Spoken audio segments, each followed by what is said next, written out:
नमस्कार दोस्तों, कैसे हो आप लोग। थोड़ा सा वीडियो लेट हो गया और चलिए सीधा चलते हैं स्क्रीन पर और हम देखेंगे southern brave versus Manchester super giants के बीच में ये मुकाबला इंटरेस्टिंग होने वाला है। ठीक है, तो सीधा स्क्रीन पर चलते हैं, देखते हैं आज का रिकॉर्ड क्या कहता है। मैच नंबर 26 8 अगस्त 10:30 बजे से मैच है साउथम्पटन के ग्राउंड पर, southern brave versus Manchester super giants के बीच में। यहाँ पर आपको जो है ट्रेंड कैसा देखने को मिलता है, तो देखो ये स्लोअर साइड है। ठीक है, मतलब कि आगे देखेंगे, मैं आपको आगे और भी अच्छे से एक्सप्लेन करूंगा। ठीक है, जो ग्राउंड है किस तरीके से बिहेव कर सकता है इसके ऊपर। सबसे पहले हम लोग देखते हैं साउथर्न के साइड से पॉसिबल प्लेइंग 11 में बेन मैकेनी और जेमी स्मिथ दो हैं। हो सकता है कि आज एक चेंजेस देखने को मिल जाए, हो सकता है। ठीक है, इसके बाद मार्कस स्टोइनिस है, डेविड मिलर है, टिस्टन स्टब, मोइन अली, निखिल चौधरी। हो सकता है निखिल चौधरी को 3 नंबर पर लेकर आया जाए। और क्रिस जॉर्डन है, जोफ्रा आर्चर है, आदिल राशिद हो गया और लुक वुड हो गया। ये हो गए साउथर्न ब्रेव की साइड से पॉसिबल प्लेइंग 11। अब हम लोग देख लेते हैं एक बार कि पावर प्ले और डेथ में। पावर प्ले में लुक वुड, जोफ्रा आर्चर और क्रिस जॉर्डन ये तीनों दिखाई देने वाले हैं और यही तीनों आपको डेथ में भी दिखाई देने वाले हैं। क्लियर।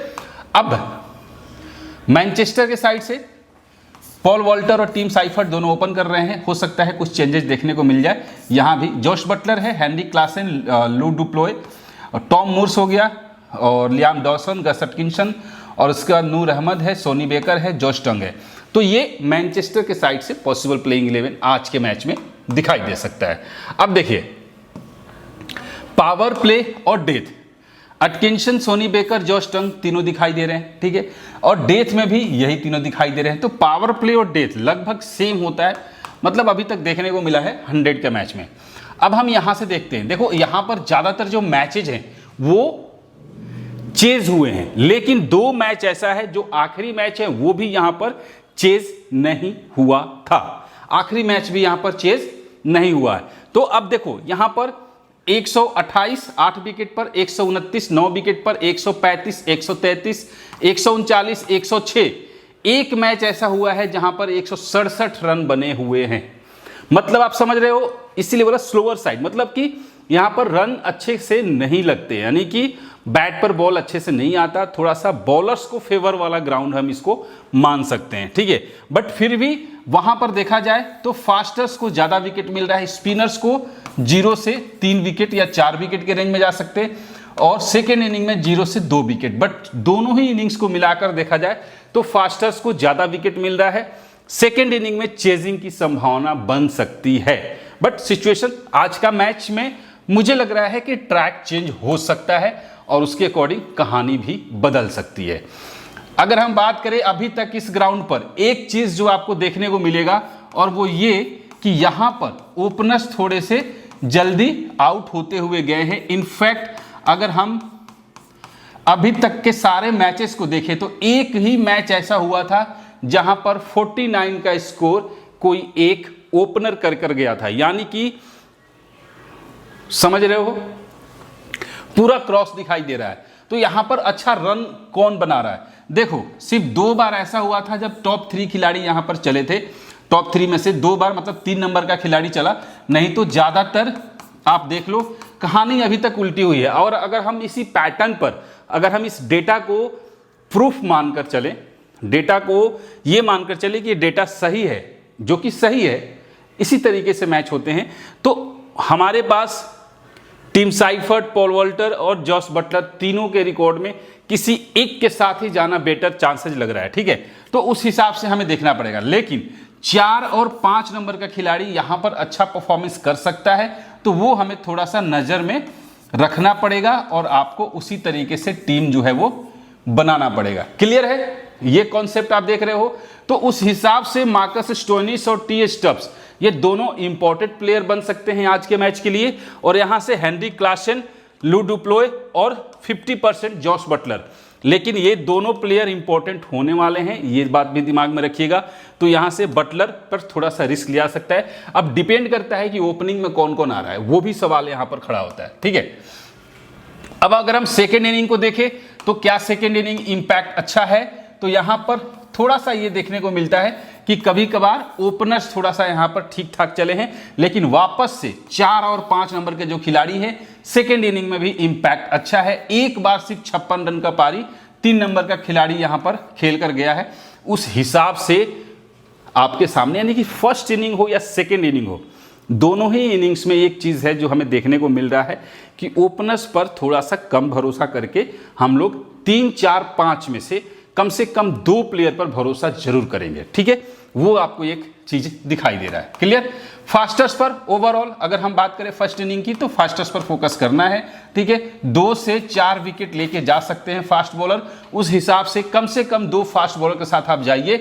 ठीक है, जैसे कि यहां पर मान लीजिए जोफ्रा आर्चर हो गया, क्रिस जॉर्डन हो गया, ये तो। लेकिन सबसे पहले लुक वुड, हालांकि आगे मैं आपको बताऊंगा, लुक वुड भी इंपॉर्टेंट प्लेयर बनेगा। क्यों बनेगा? देखो लेफ्ट आर्म पेसर्स को यहां पर कितनी बार विकेट मिला है, कंटिन्यू विकेट मिल रहा है लेफ्ट आर्म पेसर्स को। ठीक है, और उसमें कौन है? Look would. ठीक है, पॉल वॉल्टर भी है।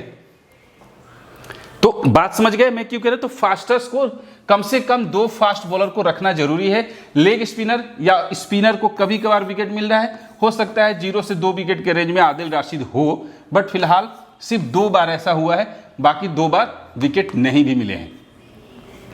सेकेंड इनिंग में भी सेम सिचुएशन है, फास्टर्स को ही विकेट मिल रहा है, बट सेकेंड इनिंग में थोड़ा सा लेफ्ट आर्म पेसर्स उतने ज्यादा इफेक्टिव नहीं है जितने कि right arm fast medium bowler है। ठीक है, स्पिनर सेकेंड इनिंग में भी उतने ज्यादा इंपॉर्टेंट नहीं नजर आ रहे हैं।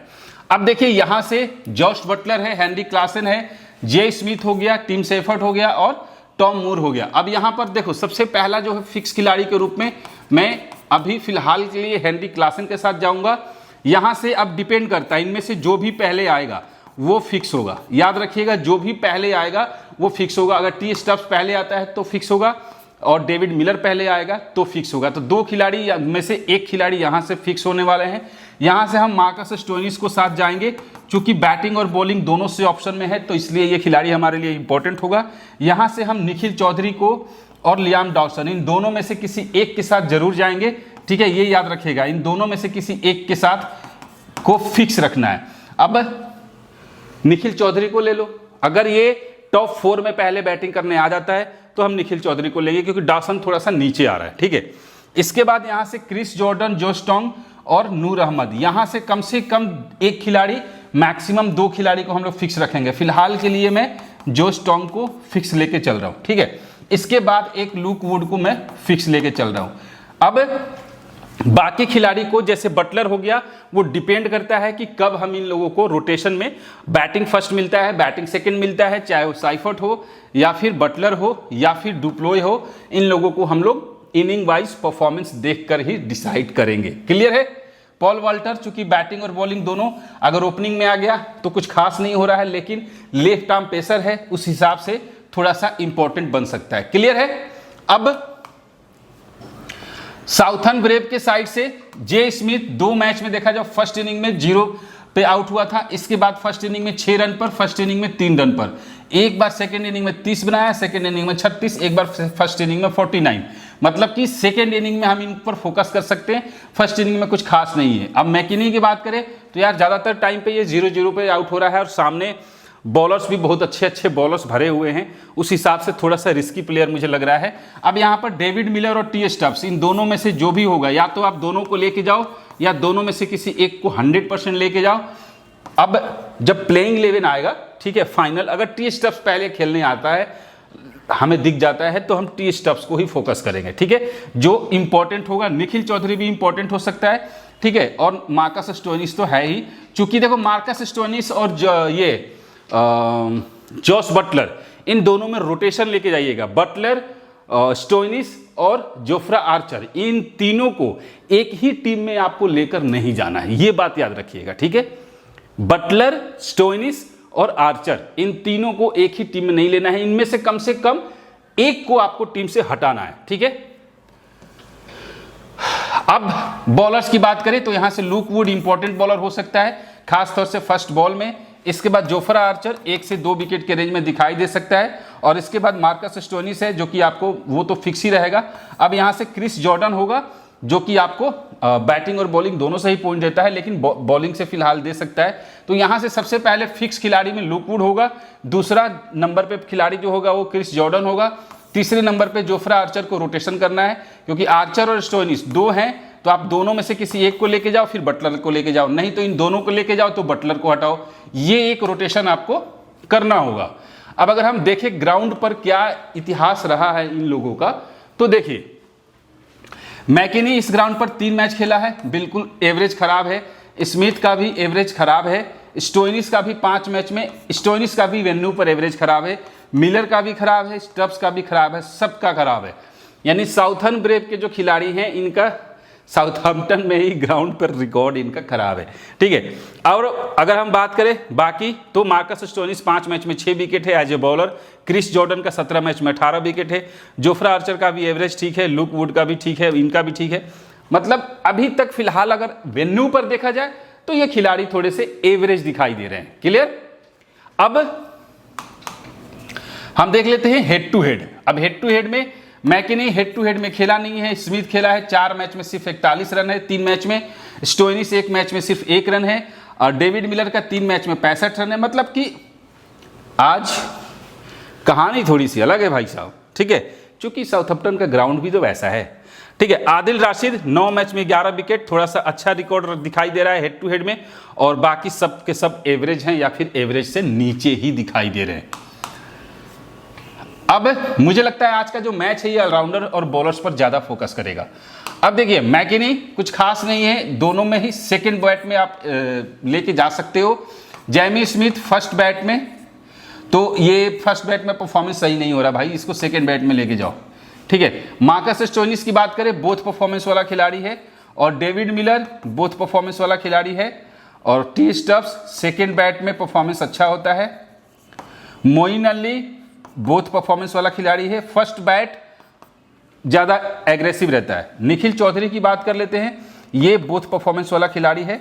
और क्रिस जॉर्डन की बात करते हैं, फर्स्ट बॉल में इंपॉर्टेंट होगा। Jofra Archer both performance. और आदिल राशिद बोथ परफॉर्मेंस। और लुक वुड बोथ परफॉर्मेंस, ठीक है। तो ये हो गया साउथर्न ब्रेव के खिलाड़ी जिनका एवरेज अगर हम बात करें तो इनिंग वाइज किसका कैसा है उस हिसाब से, ठीक है। अब हम लोग देख लेते हैं मैनचेस्टर। एडन मार्करम शायद नहीं खेलेगा, ठीक है।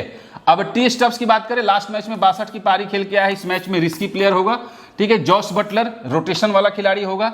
हेनरी क्लासन इंपॉर्टेंट होगा, चूंकि लास्ट मैच नहीं खेला था, अगर खेलता है तो भी इंपॉर्टेंट होगा। लू डुप्लोय को आप टीम में लेके जाइए। टॉम मूर्स ट्रम्प प्लेयर होगा, आप चाहो तो डुप्लोय के जगह पे टॉम मूर्स को लेके जाओ या फिर बटलर के जगह पे टॉम मूर्स को लेके जाओ, ठीक है। पॉल वॉल्टर बैटिंग और बॉलिंग दोनों से ही पॉइंट्स देगा। मैनचेस्टर्स के बॉलर्स की अगर हम बात करें तो यहां पर सोनी बेकर इंपॉर्टेंट खिलाड़ी होगा और जॉश टंग जो होगा ये भी इंपॉर्टेंट खिलाड़ी होगा, ठीक है। लियाम डॉसन चूंकि बैटिंग और बॉलिंग दोनों से ही पॉइंट देता है तो थोड़ा सा एवरेज पिक में आप इसको लेके जा सकते हो, बट ये दोनों खिलाड़ी पर नजर जरूर रखिएगा, बेकर और जॉश टंग। अब देखो मैनचेस्टर के खिलाड़ी का वेन्यू पर, तो पॉल वॉल्टर 2 मैच में सिर्फ 10 रन बना के गया है, लेकिन बटलर इस ग्राउंड पर रिकॉर्ड बटलर का बहुत अच्छा है, बाकी और किसी का बढ़िया नहीं है as a batsman. As a bowler Paul Walter का 3 मैच में 6 विकेट है, इस ग्राउंड पर एवरेज इसका विकेट्स का अच्छा है। डॉसन का सिर्फ 4 मैच में 2 विकेट है, ठीक है। तो बैटिंग हो या बॉलिंग हो, दोनों से कहीं ना कहीं ये पॉइंट देके जा सकता है। अब मैनचेस्टर के साइड से हेड टू हेड में पॉल वॉल्टर 3 मैच में सिर्फ 7 का एवरेज है। और इसके बाद जॉस बटलर, तो भाई साहब जॉस बटलर का रिकॉर्ड फिलहाल अच्छा दिखाई दे रहा है, ठीक है। तो अब आपके सामने बचता है, अगर आप जॉस बटलर को फिक्स लेके जा रहे हो तो स्टोइनिस और आर्चर इन दोनों में से किसी एक को ड्रॉप करो, ठीक है। इसके बाद हेनरी क्लासन का रिकॉर्ड थोड़ा सा खराब है। डुप्लोए का 2 मैच में 67 रन है, ठीक है। और टॉम मूर का, तो ये दोनों में से कोई एक ट्रम्प खिलाड़ी जो है आज के मैच में बन सकता है। बाकी सारे बॉलर्स जो है वो एवरेज है। सोनी बेकर 1 मैच खेला है, 2 विकेट लेके गया है, बाकी सबके एवरेज दिखाई दे रहे हैं, ठीक है। तो मुझे लग रहा है साउथर्न ब्रेव से ज्यादा अच्छे रिकॉर्ड जो है वो मैनचेस्टर्स के दिखाई दे रहे हैं। अब देखो मैनचेस्टर्स के प्लेयर का अगर हम बात करें, पॉल वॉल्टर जो है वो बोथ परफॉर्मेंस वाला खिलाड़ी है, ठीक है। टीम साइफर जो है वो सेकेंड बैट में परफॉर्मेंस अच्छा होता है। जॉस बटलर बोथ परफॉर्मेंस वाला खिलाड़ी है। हेनरी क्लासन की बात करें, इसको फर्स्ट बैट में ज्यादा अच्छा एवरेज फिलहाल निकल के आ रहा है। और डुप्लोय जो है ये भी बोथ परफॉर्मेंस वाला खिलाड़ी है। और टॉम मूर्स की बात करें, फर्स्ट बैट में इसका एवरेज अच्छा होता है। लियाम डॉसन सेकेंड बॉल में इंपॉर्टेंट होता है। अटकिंसन की बात करें सेकेंड बॉल में, नूर अहमद सेकेंड बॉल में, सोनी बेकर सेकेंड बॉल में और जोश टोंग भी सेकेंड बॉल में इंपैक्ट अच्छा दिखाई दे रहा है। अभी तक देखो, अभी तक दिखाई दे रहा है। हो सकता है आज इनको फर्स्ट इनिंग में मिल जाए, लेकिन सोनी बेकर और टंग ये दोनों इंपॉर्टेंट बॉलर होंगे आज के लिए, और वहां से लुक वुड जो होगा वो इंपॉर्टेंट बॉलर होगा। अब देखो यहां पर मैंने एक टीम बनाया जहां पर मैंने हेनरी क्लासन को रखा है, टी स्टब्स को रखा है, एल डुप्लोय को रखा है, स्टोइनिस हो गया, डॉसन हो गया, Nikhil Chaudhary, P Walter, Jofra Archer, Josh Tongue, Noor Ahmad और लुक वुड। अब यहाँ पे रोटेशन क्या होगा, आर्चर या फिर स्टोइनिस, इन दोनों की जगह पे मैं लेके आऊंगा किसको, बटलर को। ठीक है, ये याद रखिएगा। इसके बाद यहाँ पर ये खिलाड़ी हो गए डॉसन के जगह पर मैं यहाँ पे चेंज में लेके आ सकता हूँ, स्मिथ के साथ जा सकता हूँ या फिर यहाँ पर डेविड मिलर के साथ जा सकता हूँ। फिलहाल निखिल चौधरी को रखा है, पॉल वॉल्टर को रखा है, टंग भी है, लुक वुड भी है, नूर अहमद को सोनी बेकर्स के साथ में जो है रोटेशन लेके जा सकता हूँ। तो फिलहाल के लिए ये है, बाकी की सारी चेंजेस जो है वो बाद में हो सकता है। वीडियो पसंद आया तो लाइक कीजिएगा, और क्या कमी है क्या दिक्कत है कमेंट कीजिए। मिलते हैं फिर नेक्स्ट वीडियो में, तब तक के लिए जय हिंद।